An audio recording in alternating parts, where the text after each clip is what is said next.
Hello students, मैं Aryan sir RMT की तरफ से आज आपको जो है क्लास 8 का सबसे इंपॉर्टेंट चैप्टर केमिस्ट्री में हम कंबशन पढ़ेंगे। कंबशन फ्लेम जो कि एक इंपॉर्टेंट चैप्टर है क्लास 8 में, कि उसमें हम देखेंगे कि कोई भी सब्सटेंस जो है वो कैसे बर्न होता है, क्योंकि ये हमारे एवरीडे एक्टिविटी में हम लोग डेली बेसिस पे देखते हैं। खाना बनने से लेकर के जितने भी प्रक्रियाएं हैं, गाड़ी में जो फ्यूल जो जलती है उन सबको लेकर के हम लोग डेली बेसिस पे कंबशन को देखते हैं। तो इसको हम लोग आज रिलेट करेंगे अपने एवरीडे लाइफ से, और हम देखेंगे कि आपके इस कंटेंट में बहुत ही इंटरेस्टिंग ये चैप्टर है।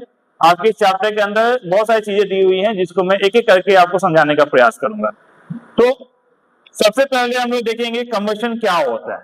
कंबशन जो वर्ड है ये एक केमिकल प्रोसेस होता है जिसके अंदर हम किसी भी सब्सटेंसेस को देखते हैं। सब्सटेंसेस को कौन सा होगा? जो कंबस्टिबल होगा, मतलब एक फ्यूल होगा जो कि जल सकता है, जिसमें कंबस्टिबल प्रोसेस होने की क्षमता है। ठीक है, कोई भी सब्सटेंस नहीं जलेगा। अगर हम ब्रिक्स को देखें, अगर हम सोइल को देखें, ये नहीं जलने वाला। लेकिन जलने वाली वस्तु क्या है? तो वो है कंबस्टिबल सब्सटेंसेस, जैसे कि petrol, diesel, kerosene, coal, wood, paper, ये सब जो है कंबस्टिबल सब्सटेंसेस। हम लोग यहाँ देखेंगे कि कंबस्टिबल सब्सटेंसेस में जो प्रोसेस होती है कंबशन का, उसको हम लोग कैसे डिफाइन करते हैं। तो combustion is a chemical process in which a substance that is a fuel burns in the presence of oxygen and produces heat and light. What it mean? ये जलता है तो क्या देगा आपको? लाइट तो देगा ही, साथ साथ वो हीट एक एनर्जी के फॉर्म में देता है। और दोनों एनर्जी का हम अपने डे टू डे लाइफ में बहुत ही ज्यादा इस्तेमाल करते हैं। जैसे कि मान लीजिए आपके पास बिजली है, एक ल्यूमिनियस ऑब्जेक्ट, लेकिन ये बिजली भी पैदा होती है इसी हीटिंग इफेक्ट के कारण। अगर ये हमारे पास यहाँ near by thermal power point है, थर्मल पावर प्लांट है, इस थर्मल पावर प्लांट के अंदर जो है जब कोल कंबशन के प्रोसेस से जलता है तब वो क्या करता है? अपनी हीट एनर्जी से स्टीम फॉर्मेशन करता है। जो बॉयलर के अंदर जो वाटर रखे रहते हैं उसे स्टीम फॉर्मेशन करता है। वही स्टीम जो है टरबाइन रोटेट करके जनरेटर के थ्रू हमें इंड्यूस्ड करंट प्रोड्यूस करता है। तो इसको हम लोग डिटेल में क्लास 10 में पढ़ना है, कैसे करंट पैदा होता है। अभी हम लोग देखेंगे कि अगर हम अपने डे टू डे लाइफ में बात करें तो अगर हम यहाँ देखें एलपीजी गैस, जो हम लोग घर में कुकिंग, अभी सबसे ज्यादा समस्या एलपीजी गैस को लेकर के चल रहा था। एलपीजी गैस को लेकर के बहुत ही ज्यादा समस्या, विकट समस्या थी पूरे विश्व में, केवल भारत में नहीं पूरे विश्व में था। फिर भी हम लोगों ने इसको ओवरकम किया और घर में जो हम लोग एलपीजी यूज करते हैं इसमें ये जो आपको इग्नाइट होते हुए जो ये बर्नर दिख रहा है, ये बर्नर जो दिख रहा है ये ड्यू टू कंबशन ही है।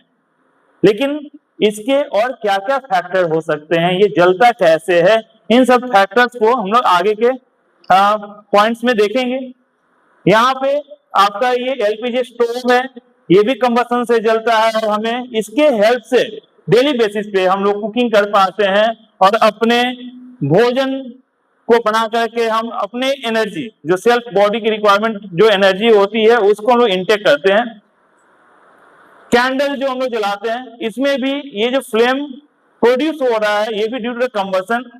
ये कैंडल जो है वेपराइज होता है, वैक्स जो वेपराइज होता है तब यहाँ पे हमें क्या मिलता है? फ्लेम मिलता है।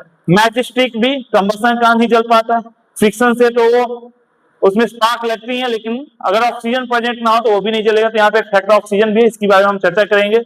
अगर कोई व्हीकल रन हो रहा है, अगर कोई व्हीकल चल रहा है रोड पे, तो उसके अंदर जो हम लोग फ्यूल डालते हैं, पेट्रोल या डीजल डालते हैं या सीएनजी डालते हैं, तो वो भी जो है बर्न होता है ऑक्सीजन के प्रेजेंस में, जिस प्रोसेस को हम लोग कंबशन कहते हैं। और इस सर्दी के समय में जो हम लोग सबसे ज्यादा नॉर्थ इंडिया में इसकी बहुत ज्यादा जरूरत पड़ती है।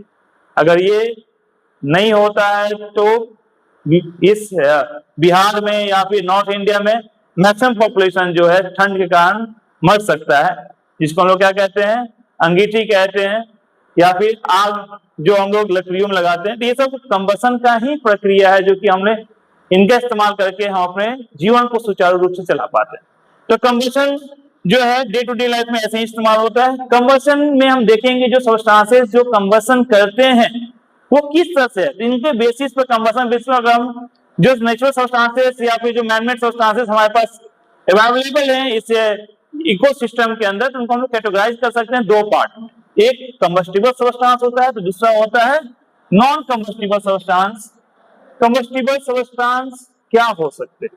तो कंबस्टिबल सब्सटेंस जो जैसे पेपर है, जल सकता है, उसमें हम लोग इग्नाइट करेंगे तो जलेगा।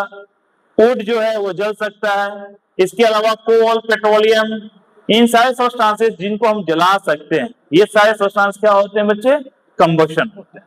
लेकिन वो कुछ सब्सटेंस है, जैसे कुछ मेटल है जो जलता नहीं है, मेल्ट कर जाएगा हीट होने पर लेकिन जलेगा नहीं। तो ये सब जो सब्सटेंसेस हैं जो नहीं जलता है, उनको हम कितना भी टेम्परेचर दें तो बर्न नहीं हो सकता है, तो वैसे सब्सटेंसों को हम क्या कहते हैं? तो वो सब्सटेंस हमारे लिए नॉन कंबस्टिबल सब्सटेंसेस होते हैं। तो यहाँ पे हम देखेंगे कंबस्टिबल सब्सटेंस क्या मेंशन है? This substances burn in air. कौन कौन सब्सटेंस होते हैं? Wood, paper, petrol, kerosene, coal, cotton, ये सब चीजें जो जल सकती हैं इसको हम लोग क्या कहेंगे? ये कंबस्टिबल सब्सटेंस है। लेकिन कुछ सब्सटेंस ऐसे हैं जो नहीं जल सकते। These substances do not burn in air, like iron, stone, glass, water, sand, aluminum. These all are what? Non-combustible substances. तो ये जो चैप्टर है इसके अंदर हम फर्दर जो है इसकी फैक्टर्स क्या है, ये कंबशन के ट्रायंगुलर फैक्टर्स क्या है, उनको भी हम लोग पढ़ेंगे। इसको बाद में आगे जोड़ देंगे।